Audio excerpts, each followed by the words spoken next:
Welcome back to the High Point Podcast. I'm your host at Rick High Jr. Today, we're going into some of these divisional round matchups. Just going to review game by game, give a little breakdown of each game, some of my thoughts on it. And we'll go into some of the recent news that has come out, either, some of the new head coaching changes or some very controversial things to come out of the Bills owner's mouth regarding Keon Coleman, regarding firing Sean McDermott. Then we'll go into our tip drill. What I'm going to do here today, we're going to play some games, some of the games that you saw last week. I'm also going to look through the Mel Kiper draft. He released his first draft for 2026 after the college football playoffs have now ended. A shout out to Indiana University getting their first national championship. So excited for them, and excited for Fernando Mendoza. Seems like a really great story between him, his family, and everything that they've had go on. So shout out to them. And then of course we'll finish it off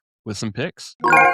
So first things first here, jumping into the divisional game reviews, we'll start with Bills and Broncos and just go down the docket as you watched them on Saturday and Sunday. So the first one, Bills and Broncos here. Let me tell you right up front, the first thing that shocked me, first score of the game, or actually I suppose second score of the game, because the first score, I believe, if I'm not mistaken, was a Will Lutz field goal.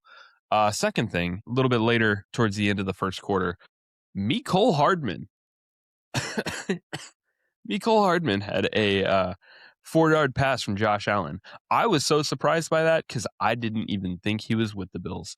So shout out to him for finding a little bit of resurgence. That was fantastic to see. Obviously, seeing him on the Chiefs for so many years, it was cool to see him here making a big play as he did back when he was with the Chiefs. Right following that, a little bit later on, we had a touchdown pass, a big man touchdown. Denver, big man touchdown. Frank Crum. Very cool to see. Nice little trick play from their perspective, I suppose. You don't see that often. So, that was really cool. I did notice here a couple of times already, there were a lot of Josh Allen having to put on the Superman cape. I know that was something that I said was going to happen when I was talking about when I was talking about going into these games. I talked about, hey, Josh is willing and is more needed to put on that Superman cape and do crazy plays and just, really put his body on the line more than Bo Nix will have to. That's not to say that Bo Nix can't do that. That's simply saying Josh Allen does it more often and he's not scared to do it.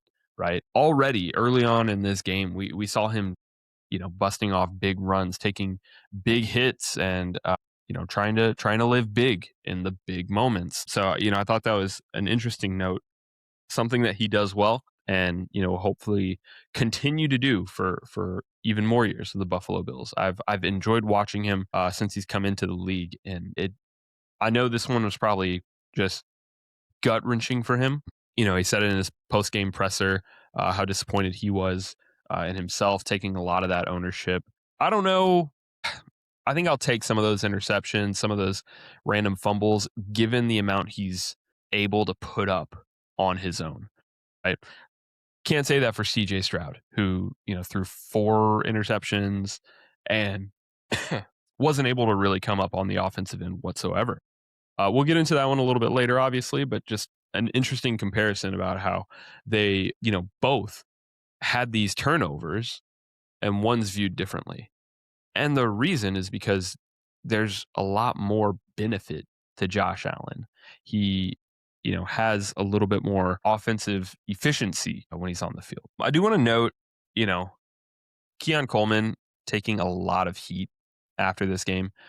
Keon Coleman, as you know, in his second year, can't remember where he's out of. I think Florida State. That sounds right. But, kind of went viral thanks to Cam Newton, kind of making fun of him about the cookies and all that stuff. And, I kind of feel for the guy, but I get where Cam's coming from. And I think what a lot of Buffalo fans might be frustrated with, he hasn't made that leap that he needs to.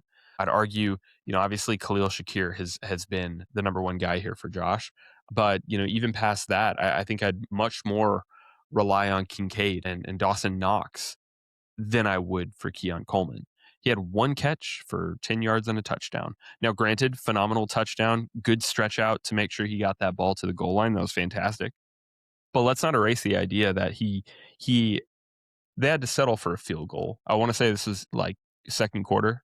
Yeah, 2:13, second quarter. Wide open end zone drop from Keon Coleman.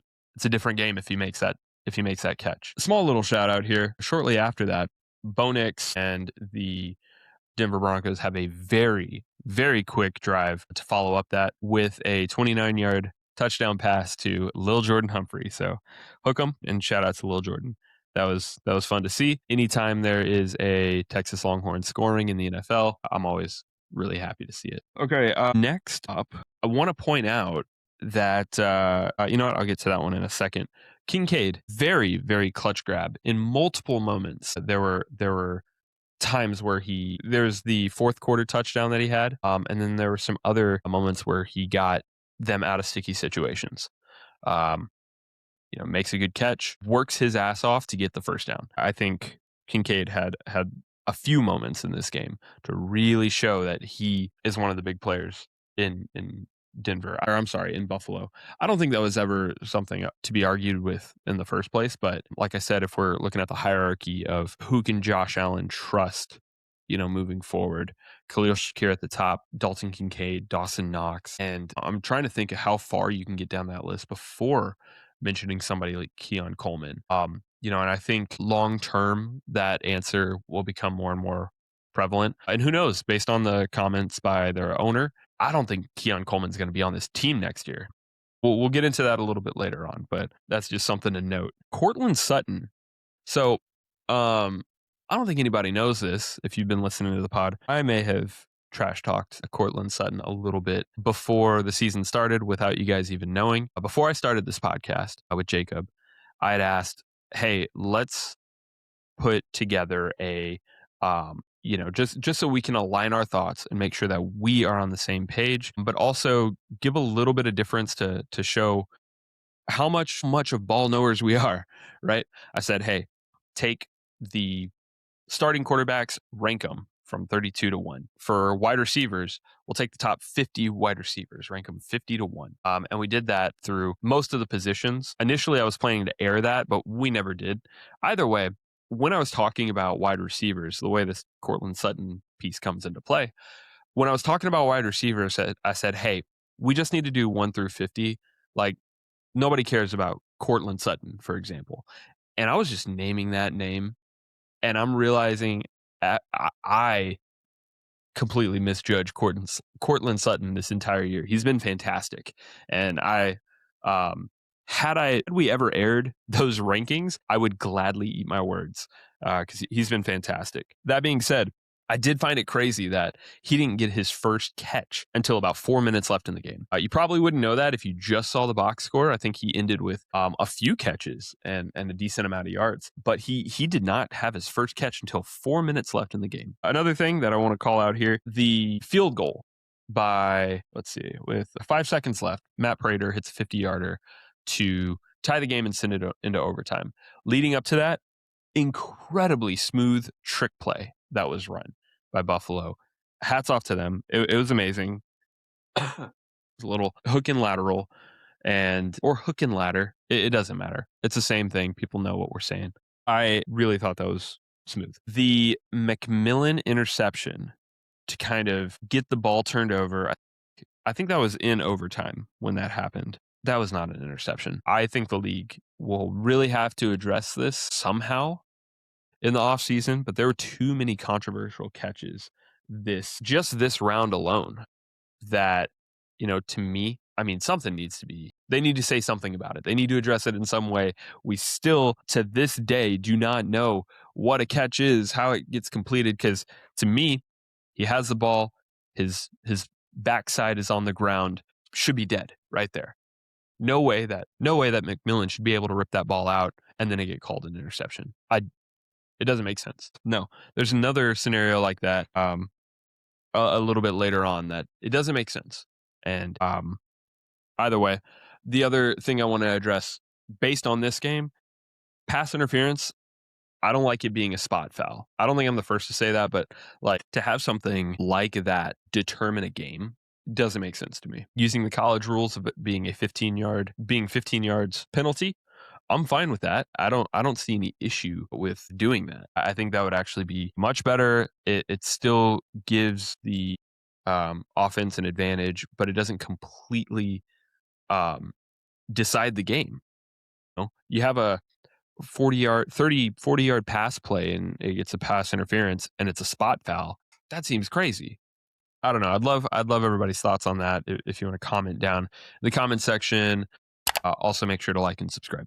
Okay, we'll move on to Niners Seahawks. Not a lot to say in this one. I think the biggest thing here that I really liked was the explosiveness of Rashid Shaheed on the opening kickoff and a lot of the other plays that he had throughout the game. One, I believe, was just an end around carry that went off for like 30 yards. He's an explosive player that can, I think in this next round against the Rams and potentially Super Bowl, I think he's somebody that can make a play to open up the Super Bowl or have these really dynamic plays a la Devin Hester. Really impressive. Was really impressed with his play the entire game. I did like that Seahawks were very bend, don't break on defense.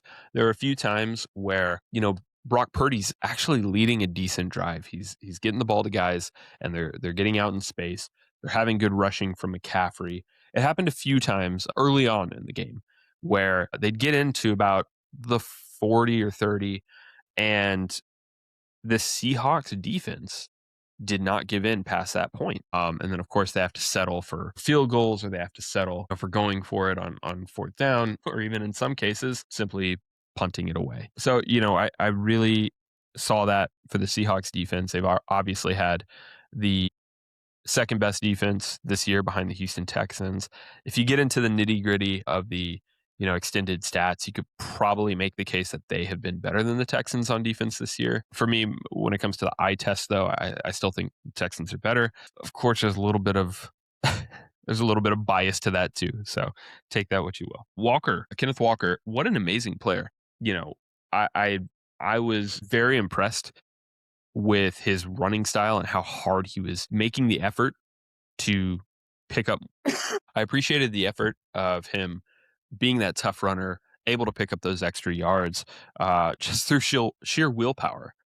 I did note that, this defense was the amount of, the Seahawks defense, they're fantastic. And they forced 3 takeaways that all landed the Seahawks in really good starting territory. And even as it was with San Francisco's punting and a Seahawks return game, both from punts and from kickoffs, throughout the entire game, they had really good starting field territory. So that's a testament to both their defense and their special teams. To me, I mean, I know we're looking at this as the biggest blowout of the divisional round, and I'm sure people are thinking Seahawks are going to run away with this. They're going to win the NFC, and then they're going to go win the Super Bowl. If you just look at everything very binary, right? They scored more points. All the other games were close, so they must be a much better team. I don't necessarily view it that way. I think San Francisco is kind of limping into this game quite a bit. And they're already down George Kittle. They're down a lot of players throughout the year, missing a bunch of players on defense. It was rough for San Francisco going into this one. It didn't help that they were going against the best defense, arguably, in the country, along with a phenomenal home field advantage. I think any game against Seattle at home is going to be a testament to your will as a team going and playing on the road. So, although this was the biggest blowout of the divisional round, I don't know necessarily if I'm just pegging them to immediately win the Super Bowl, right? I still think Rams are going to give them a tough outing, even at home. The Rams can clearly do it on the road. They've done it throughout this entire postseason. And then, you still have either the Patriots or the Broncos, who both have been lights out and have been fantastic. It's most likely going to be the Patriots, given the Bo Nix situation, but we'll see. Texans Patriots, what a game! That was heartbreaking for me. I know a lot of people are going to pin this one on Stroud, as they should. 4 interceptions in arguably the biggest game of your career. It's not a good look. it's not a good look. And rightfully so. There's a lot of Houston people calling for a change at quarterback. I want to make an explanation for CJ Stroud, but not an excuse, right?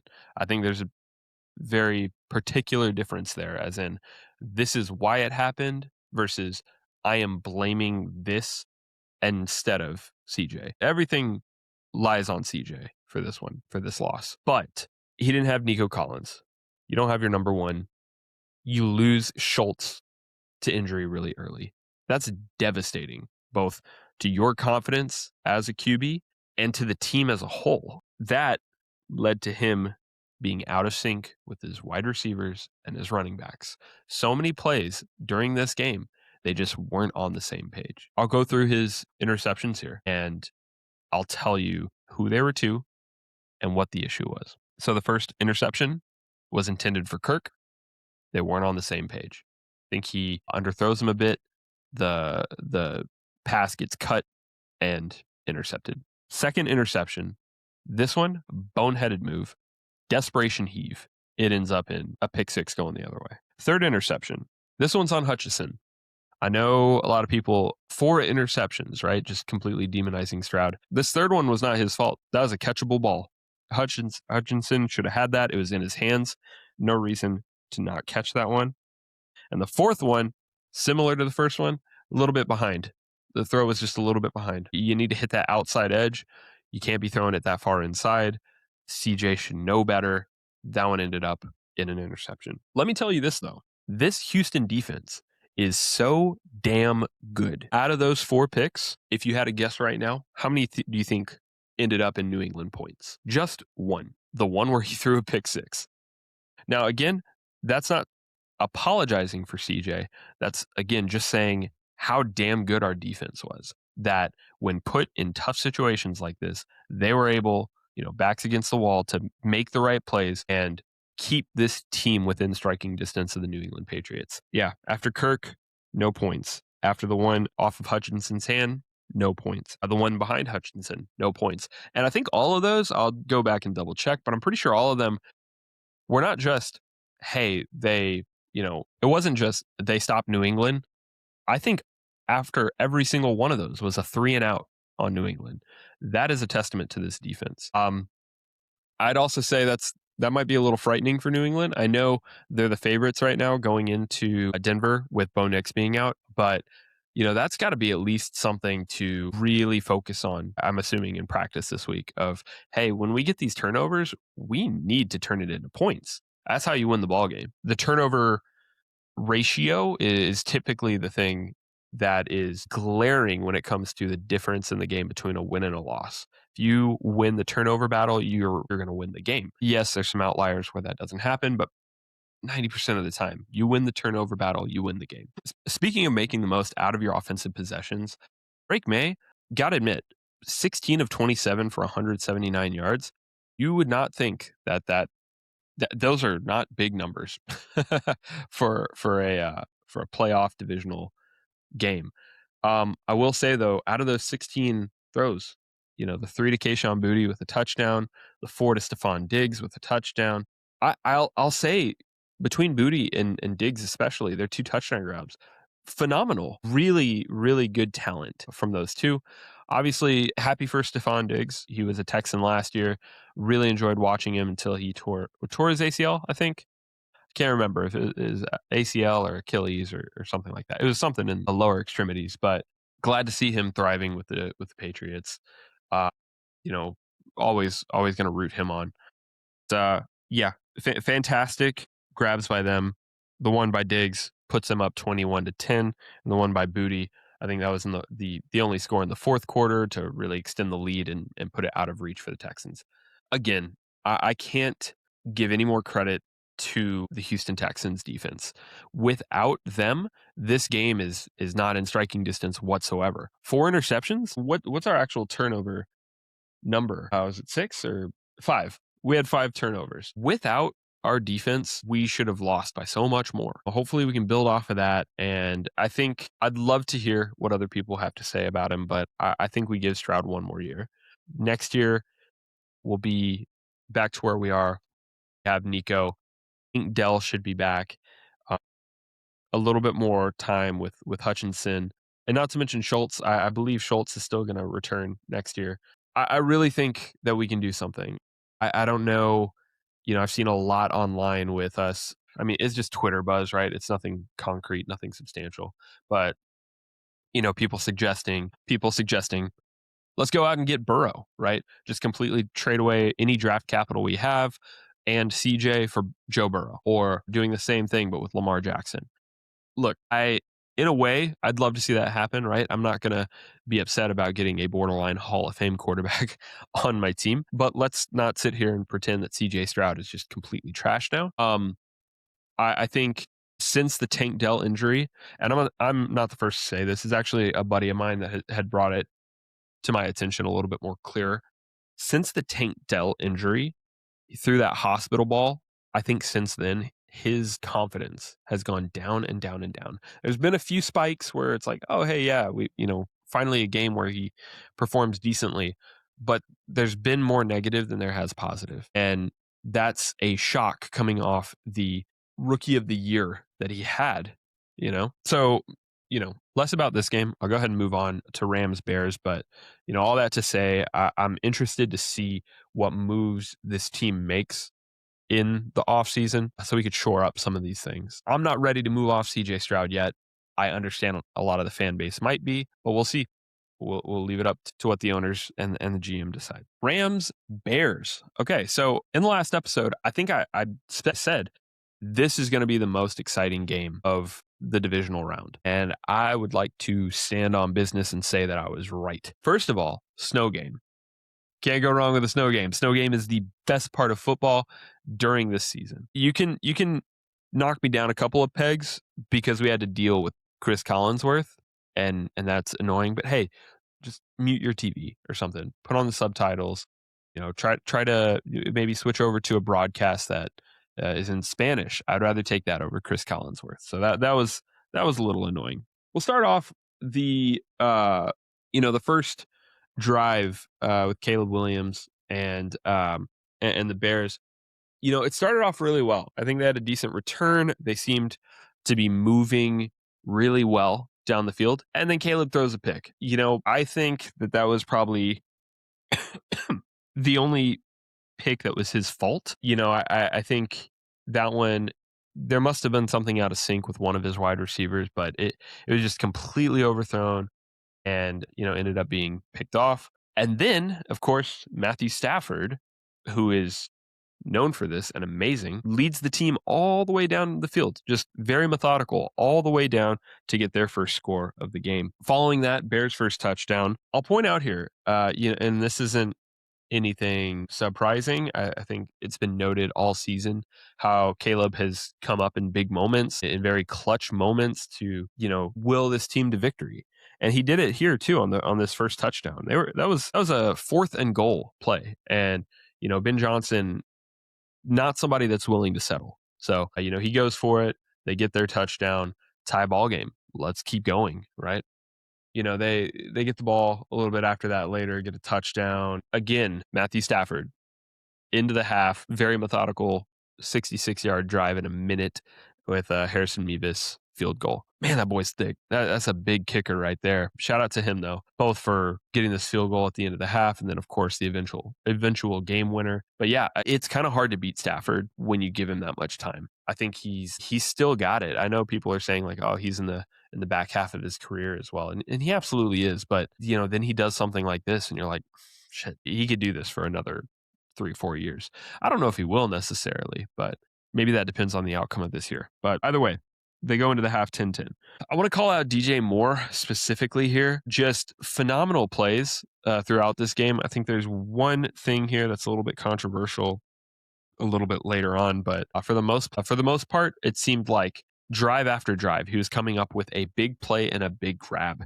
It was really, really impressive. I'm really hoping that Chicago is able to keep this core together between obviously Caleb Williams, DJ Moore, Roma Dunze, Colston Loveland, maybe even Cole Kmet if they can keep him around as well. Just phenomenal guys. And then not to mention the running game between Manungai and DeAndre Swift. In the fourth quarter, we have a Kyron Williams touchdown.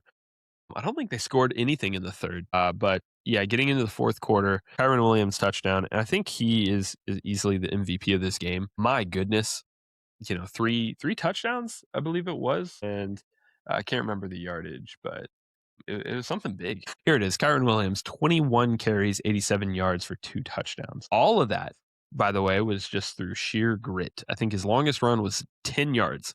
So most of that was just ground and pound, getting him the ball when it mattered. Fantastic for him. Following that, there was the Bears drive that got all the way down to the goal line. I think around, I want to say like the maybe 2.5 minute mark, and they weren't able to get in. And 90% of fan bases would pack it up. Hey, this is it. It's over. We're done. But no, Bears defense stood very stout. They get the ball back, and Caleb Williams does his Caleb Williams fourth quarter stuff. He gets that Cole Kmet. While he's scrambling, by the way, he's about 10, 15 yards back behind the line of scrimmage at this point, and just a heave down to Cole Kmet in the end zone. And it's perfect placement, by the way. All the shit that Caleb got in his first year, mainly for coming in a little bit hot-headed and trash talking. Telling the punter, hey, you'll never have to punt if as long as I'm on this team, or whatever he said to that effect. He's really proven it this year.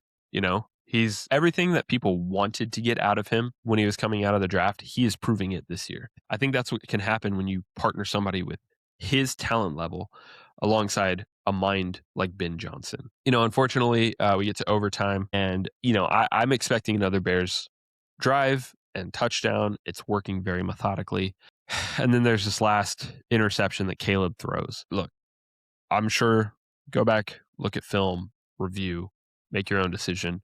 But when I watch it, DJ Moore, and this is what I was talking about earlier, the one mistake he makes all game, he slows up on his route, and that allows for the pick to happen. It looks like he doesn't expect that the ball is coming. It looks like he, maybe he just assumes the play is over. Caleb's going to throw it out of bounds, or he's going to throw it into the dirt, anything to just get another play. Nope. Throws it in DJ's direction, doesn't really see, slows up on his route, it gets picked. That was devastating because, you're getting the ball in the hands of Matthew Stafford with a chance to win the game, and all he needs is a field goal. I'll admit there was a few times on that drive, on this game-winning drive from Stafford, where he almost makes a few mistakes too, getting the ball in harm's way, potentially being picked. But then, of course, you have your Harrison Mevis field goal to win the game. A 42-yarder, I mean, nothing to scoff at, but, kind of automatic in the NFL these days.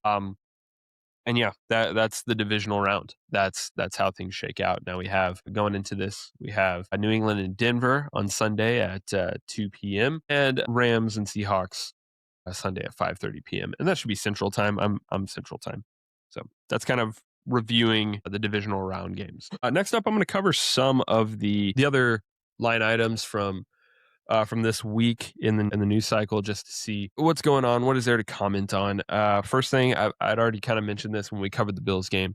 Terry Pegula's comments on Keon Coleman about drafting him, and their GM and Bean.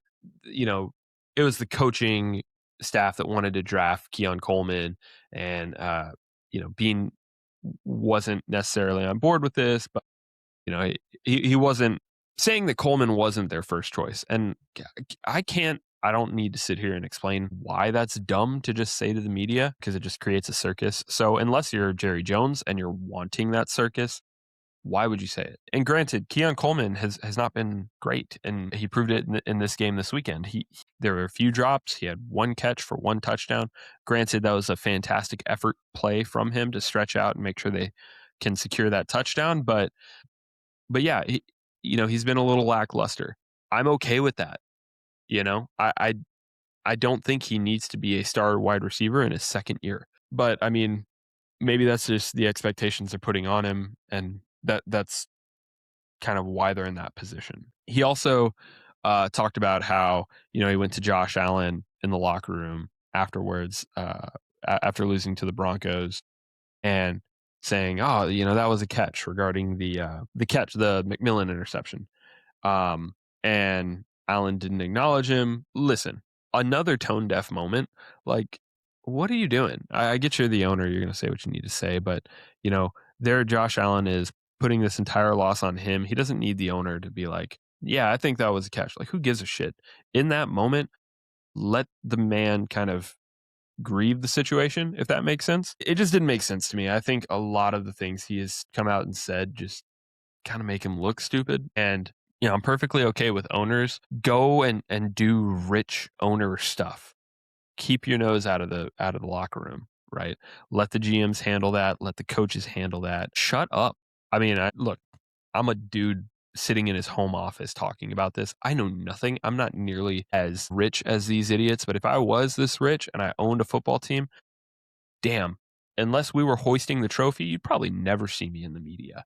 It seems like anybody that's not Jerry Jones, because for some reason he has ways of twisting it to where the media sometimes looks good for the Cowboys. I just would never be in the media. Simple as that. Outside of that, I think firing McDermott was a bad decision, but that's fine.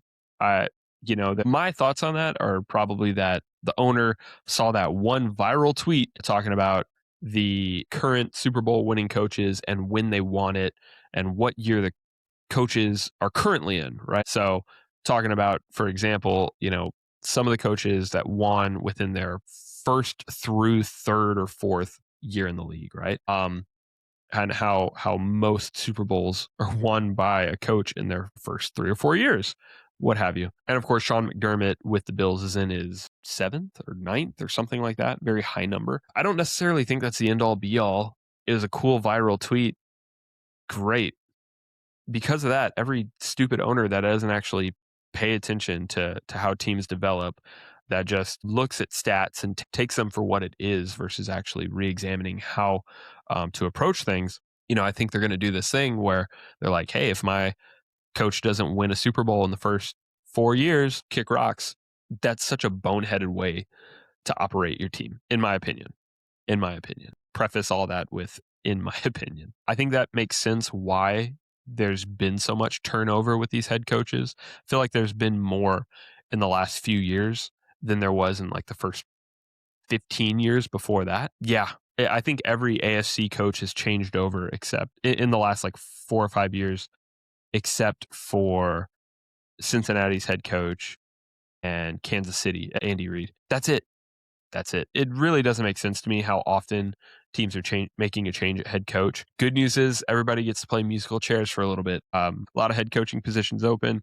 Some can move around. The ones that are actually able to, like Tomlin, like Harbaugh, like Stefanski. A lot of these guys can go and be head coaches elsewhere. Then there's this back and forth between, okay, maybe you go and be an OC or a DC somewhere, and we promote an OC DC to head coach, and they struggle because why wouldn't they? It's a completely brand new position that they have to do now.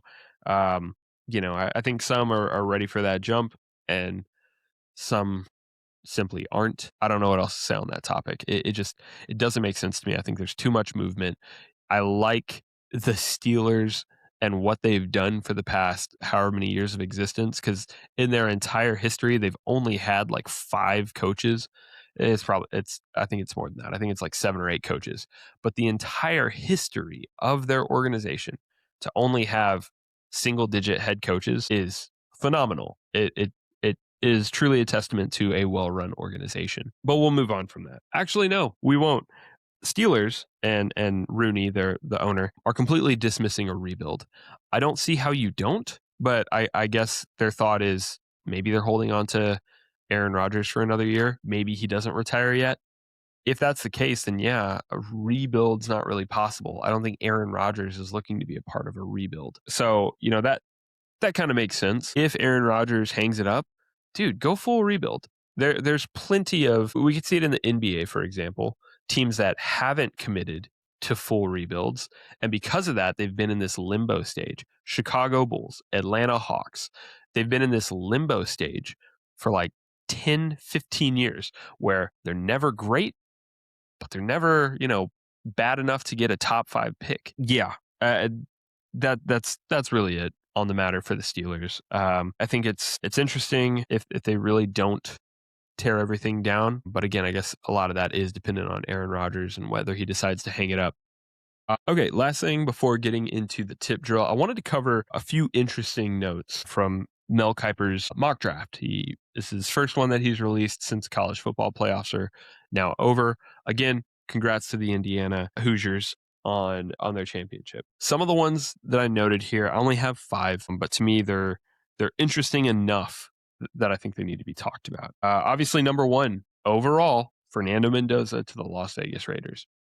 So this one's interesting to me because Mendoza really does seem like a culture guy. And, with how he spoke about his teammates, about what he does, about what he enjoys, who knows? Maybe some of that was fabricated. I can't really tell with the guy, to be honest.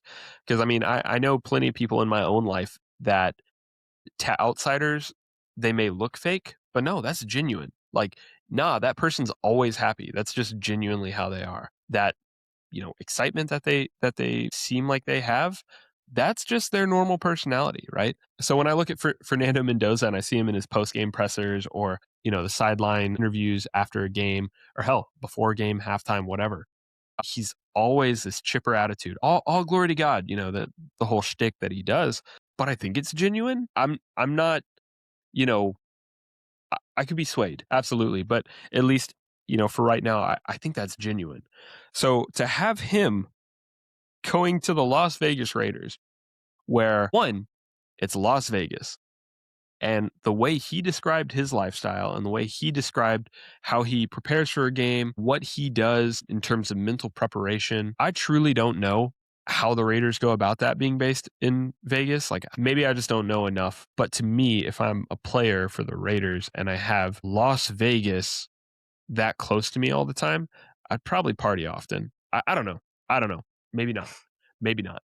But what I'm saying is that just doesn't seem like he would jive there. Maybe I don't know what I'm talking about. We'll move on. I think I would have liked to see him somewhere else. Some sort of team in the Midwest, right? Like, okay, obviously, actually, I think this makes sense. If they were to be able to grab him, I guess they can't. They're too far down in the draft. But like Pittsburgh being able to eventually, if Aaron Rodgers decides to retire, having somebody like Fernando Mendoza to me kind of makes sense with his attitude and with his whole demeanor. I think how he prepares for the game, how he views, his how strong he is in his faith. I don't know. Some of that just seems like it would align to a place like Pittsburgh. Does that make sense? Tell me if that makes sense. Tell me if it doesn't. I loved this pick that Kiper has. He has Jeremiah Love, the Notre Dame running back, going to Kansas City. I would love to see that for them, given how it feels like they haven't had a solid running back in quite some time, and it's just kind of piecemealed together with a running back by committee, and none of that committee is actually good. I'd love to see them establish him as their key guy. So I think that was interesting to see, and I'd actually love to see that alongside Mahomes and alongside some of the weapons that they have. And with Eric Bieniemy coming back as the OC, I really think he could get some use out of that. Zachariah Branch, phenomenal player out of Georgia, wide receiver, a shorter wide receiver. He's only 5'10", really more of a gadget guy. Had a lot of games where he put up, multiple catches, even had a double-digit reception game against Florida with 112 yards, and really pulled his weight all year, especially in the last, 3 games of the season against Georgia Tech, Alabama, and Ole Miss. Ole Miss, of course, where they end up losing in the quarterfinals, but just a phenomenal player all around. And him going to Cleveland would be really fun. Really electric. Depending on who Cleveland decides to stick with at quarterback, I don't know if they're going to flounder between trying out Dylan Gabriel again or sticking with Shedeur Sanders or maybe going and making some weird trade and finding yet another person. I don't know what's going to happen with them, but at least getting somebody like a Zachariah Branch to partner alongside Jerry Jeudy, to partner alongside their tight ends from this year that I'm blanking on, that'll be so much fun. I think that can be, really interesting. I know as a whole, their wide receiver core didn't do well this year, but there were some flashes of excitement. So yeah, I think adding this adding somebody like Zachariah Branch that can get out into space, make a move here and there, and bust off for some yardage. That's something that can be electrifying to this Cleveland offense that has been somewhat abysmal. At number 20, Akeem Mesidor, the defensive end for Miami, being mocked by Mel Kiper to the Dallas Cowboys via Green Bay, by the way. Man, in that championship game with Miami and Indiana, I felt like I was hearing his name every single play on when Miami was on defense. He is really just a go-getter. He had 2 sacks in the game, though I think one was towards the beginning of the game, and then there was one a little bit later on that was in a pretty crucial moment, helped them gain momentum, kind of fight back a little bit, and almost tie up the game. Miami was really making an effort there on their comeback. It didn't manifest, obviously, but Mesidor was one of the guys on that Miami defense that was really contributing, really making a difference. Having a big playmaker like Mesidor would be fantastic for Dallas. They need somebody, especially up front, to replace Micah. Let's be honest. Still think that was a boneheaded move from them.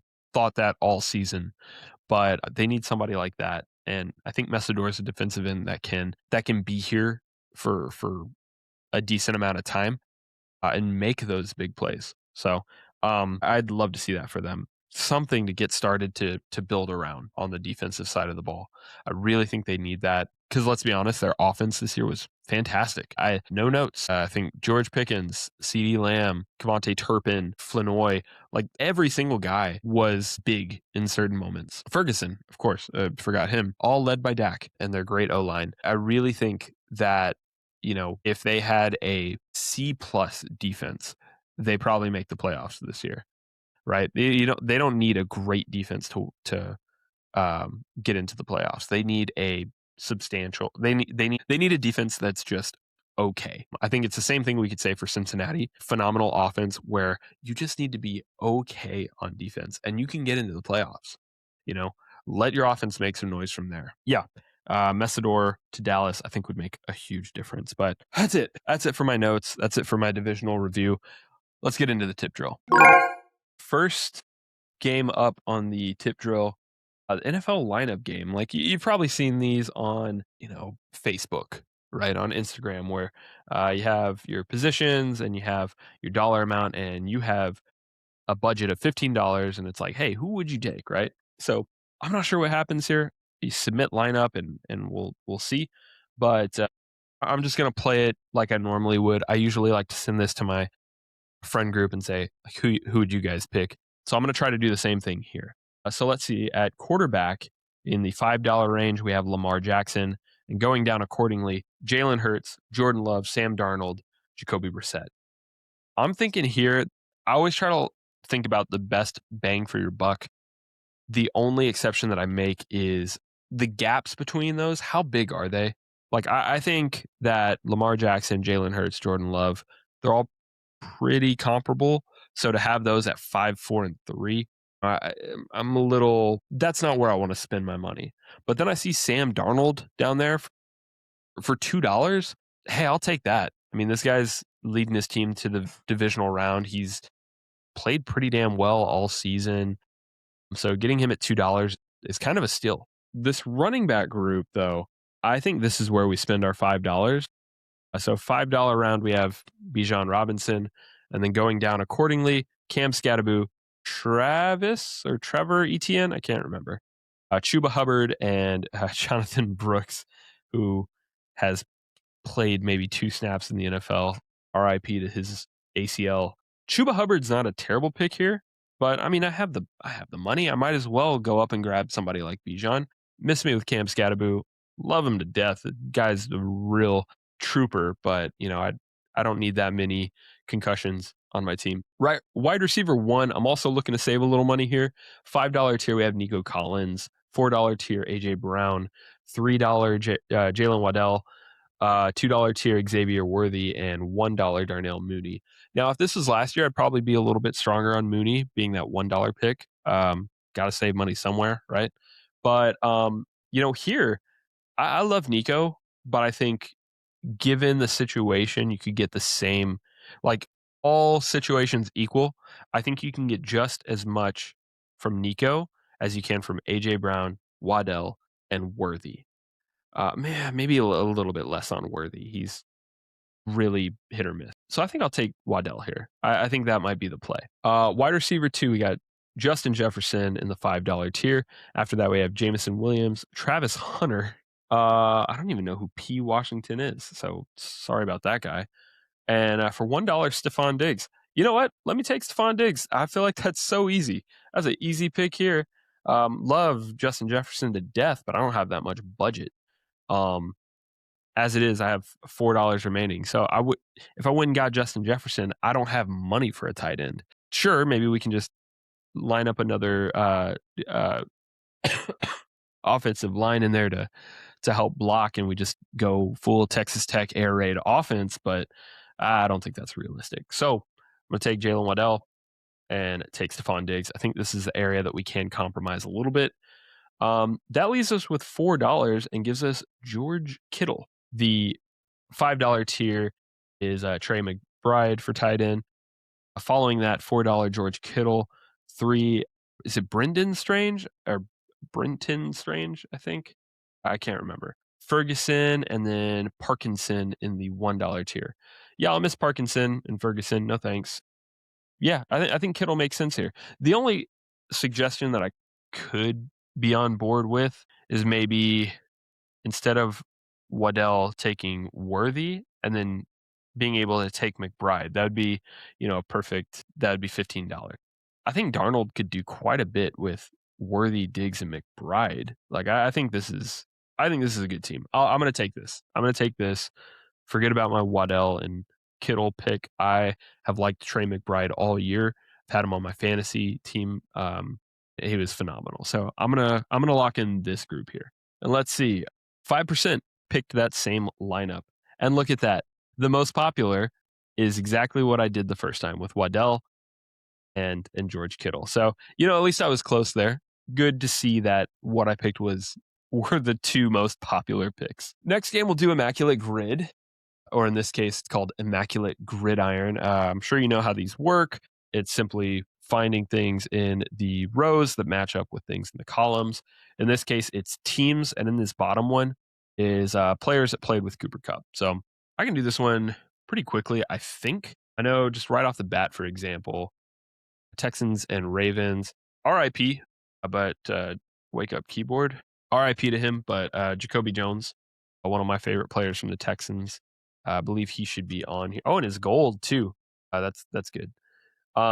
Houston, Cleveland. I could go a couple. Obviously, there's Nasty Man. I don't really want to use Deshaun Watson. Nick Chubb. We got Chubb from this year. That's an easy pick. I'm gonna move on from the played with Cooper Cup ones for right now, just because I need to think about those a little bit more. Okay. Baltimore, Atlanta. I want to say there's probably at least one quarterback here, but I can't think of one. And maybe I'm just conflating things because of Lamar Jackson and Michael Vick and running quarterbacks. So that's probably the wrong move here. Duh. I can go with Dion. Dion. How do you spell it? Deion Sanders. Deion Sanders. He should be there, right? Yep, of course. That makes sense. A Falcons Brown. I don't have anybody for Falcons Browns. That's a tough one. That is a tough one. I think I'm going to move. Let me move from there. Broncos, Baltimore. So the initial guy that pops in my head is J.K. Dobbins. Did J.K. Dobbins play for both? He did, right? J.K. Dobbins did play for both. I think my other thought, let me turn this on unlimited. I don't want to mess up. Another running back, I think Willis McGahee played for both of them.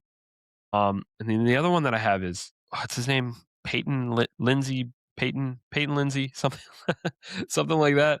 I can't remember if he played for, I know he played for, I'm thinking he played for the Broncos and the Texans for a very short amount of time. Is it Peyton Lindsey? Lindsey Payton? I feel like I'm messing that up.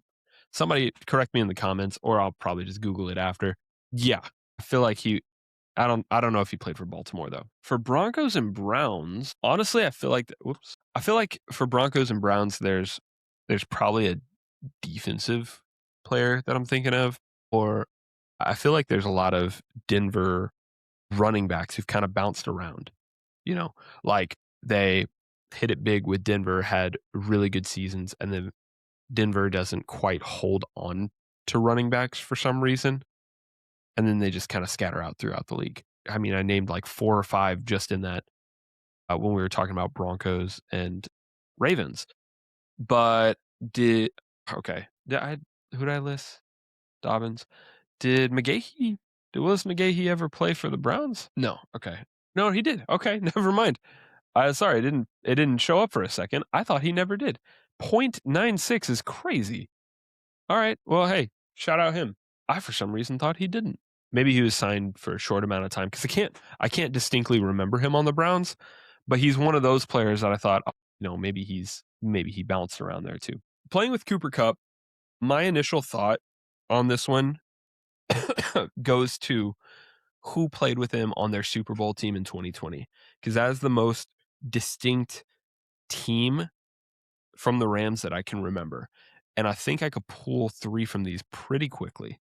So the first one, the Texan, Cam Akers. He was their running back. And the reason I know a lot of these is because, I've built out some of the games that I, do trivia with Jacob with. So, I'm going back and looking at depth charts from several years ago. And, you always retain some of that. In a similar situation, their wide receiver room was very stout. I believe Van Jefferson. Yep.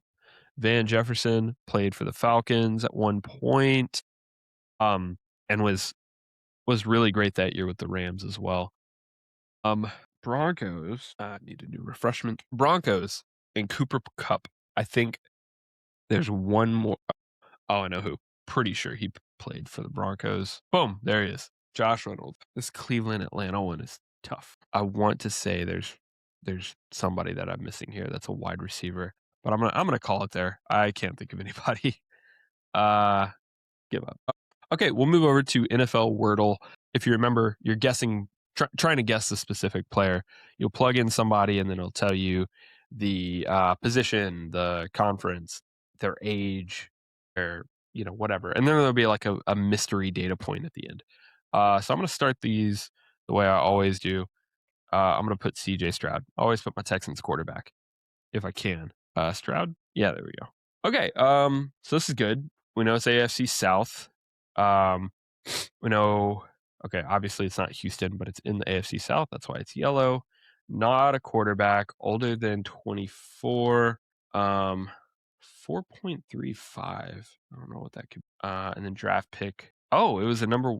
Wait, does that mean it was a higher draft pick or a lower draft pick? Like C.J. Stroud was second overall. Are they saying this guess is somebody that's number 1? I don't know. Let's try Travis Hunter, right? Wide receiver. And he wasn't a number 1 overall, but whatever. Okay, so it's not somebody for Jacksonville. It's not a wide receiver either. So let's go Titans. We could go like no, it's not wide receiver. I don't really know too many more players for them on like the other side of the ball. Maybe we can try out Indianapolis. Who's there? Jonathan Taylor. We could try that out. Oh, okay. Okay, so it was Jonathan Taylor, AFC South, Indianapolis, running back. Literally the only person for the Colts that came to mind that I would think is noteworthy, and sure enough, here he is. I still don't understand what. I guess draft pick meant a higher number, not like higher as in like the number 1 pick. Okay, that makes sense. And then the mystery one was rush yards per attempt for 2025. So okay, cool. Jonathan Taylor got kind of lucky on that one by quite a bit. Okay, NFL strands. So this one, if you played strands, it's basically you're finding the words within the puzzle here. So today's theme is the Red Sea roars, and I believe so the Red Sea, that can only be a few different teams, and I want to say the Buccaneers kind of make sense because they're the Buccaneers, right? The sea. That wouldn't be the Niners. That wouldn't be the Chiefs because they don't really do stuff like that. Like the Red Sea wouldn't make sense for the context. You know what I mean? Like it doesn't make sense for their teams to be the Red Sea. Then the Cardinals. I think the Cardinals they call themselves the right. Why would it say roars? Whatever. Okay, so let's look around here. So let's see if we can find. Yeah, that's the only C. Yeah, okay, look, Cardinals. Okay, easy. Yeah. Oh, yeah, okay, so it's definitely the Cardinals because here's Fitzgerald. Then we have who are some players for them? I'm trying to think all time because Fitzgerald is in here. But, oh yeah, yeah. Look, Kyler Murray. Then we have is this Briss? Well, no, he has no. Yeah, no, Brissett. Is it two T's? Yeah, two T's. Brissett. Okay. And okay. There's only two. Okay. Phoenix, Glendale. What's this extra E? Oh, Glendale. Glendale. Okay, cool. Okay, not too bad. Not too bad. Probably a little quicker than I would have expected. But there we go. It's the Cardinals. I didn't think they were the Red Sea. That seems kind of stupid for them. Surely there's something cooler that they could be.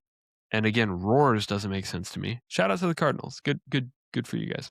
NFL team game. So the hint today is the team's age. So the different ages that they have here. So initially, not an old quarterback, but kind of like is not a young quarterback either.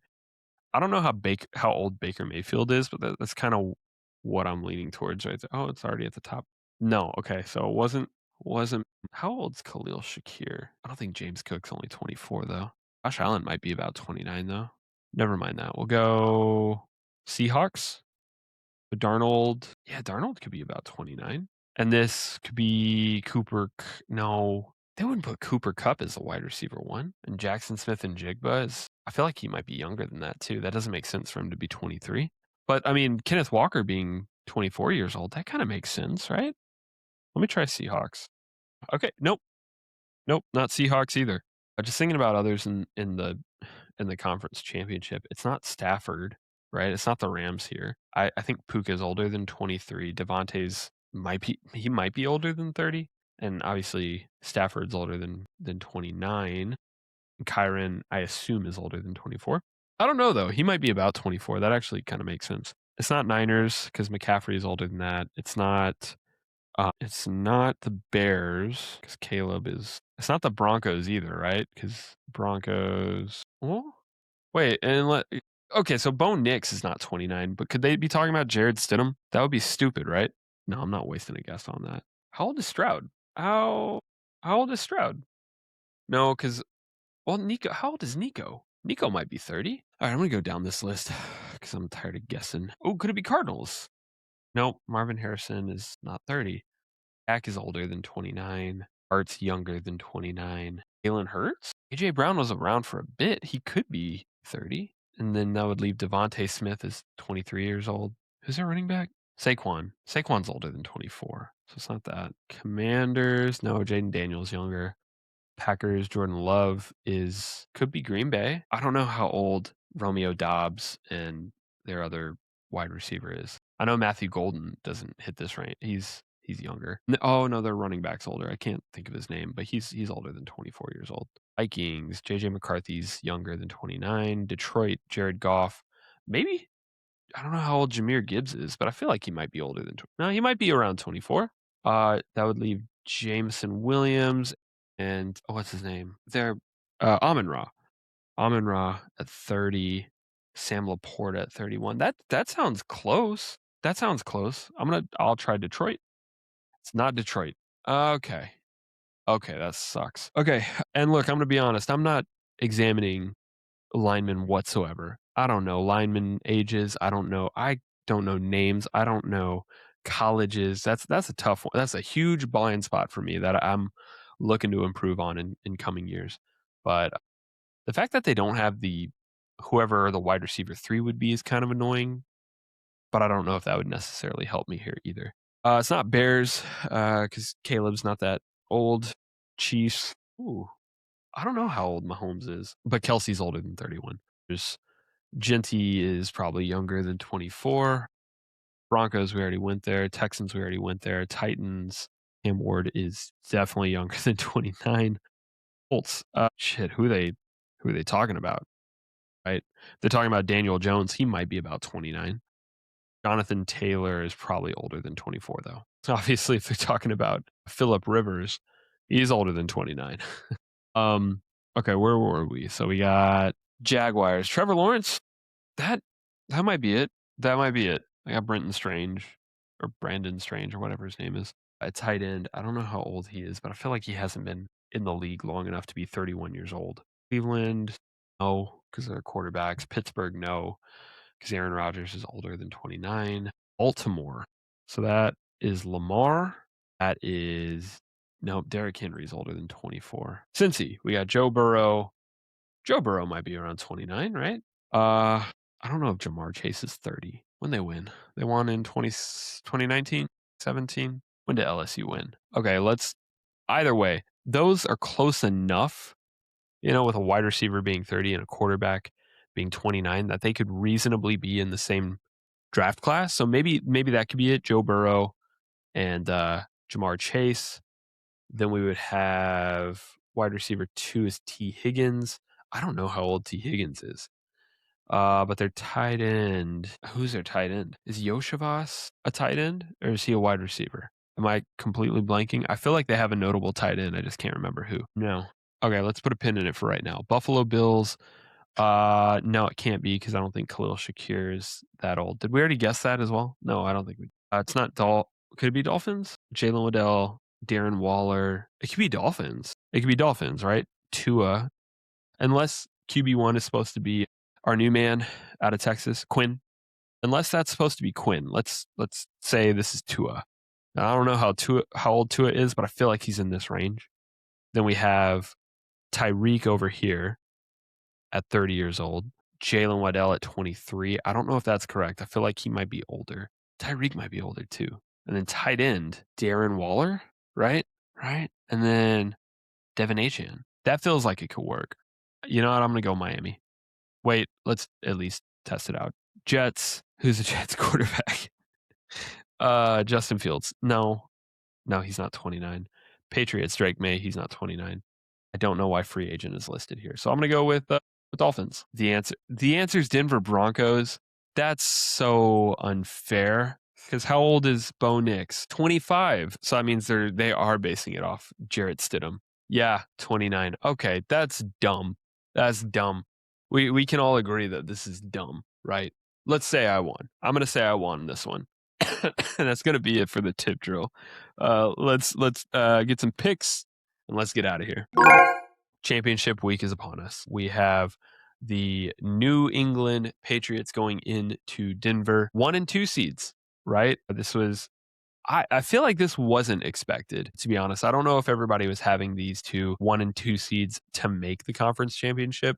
I know that's easy to just write in a chalk bracket, but with what we got out of Drake May and what we got out of Bo Nix, I think people were expecting them to fizzle out once we got to the playoffs. So the fact that they didn't is a true testament to how they could be long lasting within this league. I think they have very similar play styles. At the beginning of the season, I think you could probably hear it on episode 1 or 2. Jacob and I talked about how, I was visiting in Vermont and I had so many people telling me how much not just Vermont, I was in Maine, we were in New Hampshire, we were in Boston actually. And so many people hyped about Drake May. They're really excited. Hey, this is the guy. He is the future. And he's turning out to prove it. So, shout out to him. With Denver, I think their defense kind of pulls a lot of the weight here more than Bo Nix, but it doesn't really matter in this game because Bo Nix is out and likely done for the season. So I'm going to go with Pats here. It feels obvious. I know it's tough to go and play in Mile High, but I think Bo Nix is too much of a driving factor. I know I've been saying all season that he's not that guy, and most of this is his defense. But I think he does make enough good decisions and enough big plays to get them where they're at, right? If you put, God, I hate referencing it, but if you put CJ Stroud in his position, throws 4 interceptions, who knows? So, yeah, I'm going to go with Pats, though. I think they've been pretty stout defensively. I think they are hitting on all cylinders at the right time. And they've been great in the playoffs. They've been fun to watch. Shout out to Stephon Diggs. Shout out to Kayshon Boutte. Shout out to, all of their defensive playmakers, especially in the last game, being able to turn over CJ Stroud that many times. I'm going to go with the Pats here for AFC champs. Now, I said when we were doing the review of the divisional games. Yeah, most people are probably going to pick Seattle because they had the biggest, point differential in their divisional game. I'm going to do that too. They have been playing lights out. They absolutely stuck to the Niners. I'm a little scared of Matthew Stafford coming in because again, he has played on the road this entire playoffs and he's done it really well. But just for the excitement factor, I don't really want to see a Rams Patriots Super Bowl. So there's some bias here, obviously, because I feel like we just saw the Rams in the Super Bowl, and I don't think the Tom Brady era has been too far gone that I'm okay seeing the New England Patriots back in the Super Bowl. I would have liked to see Denver, but I just don't have high hopes because of the Bo Nix injury. So yeah, I'm gonna go with Seattle here. I'm happy to see them doing so well. I like that they have resurfaced the Legion of Boom. I don't think they're calling it that, but they've resurfaced as a tough defense once again. I'm gonna look for them here to win the game at home. 12th man makes a big difference here. I'm gonna go Seahawks, and that's that. Thank you for following along again. I appreciate all the views that you guys have given this year, especially in situations like this where I've been kind of running a solo show. It's not my preferred method. I like to have people on board alongside me, but I've been trying to figure out the motion of how I want to go about this, and I just need there's stuff in the off season that I'm going to reevaluate and see what would be the best path forward to make sure that I bring the best content to potential viewers.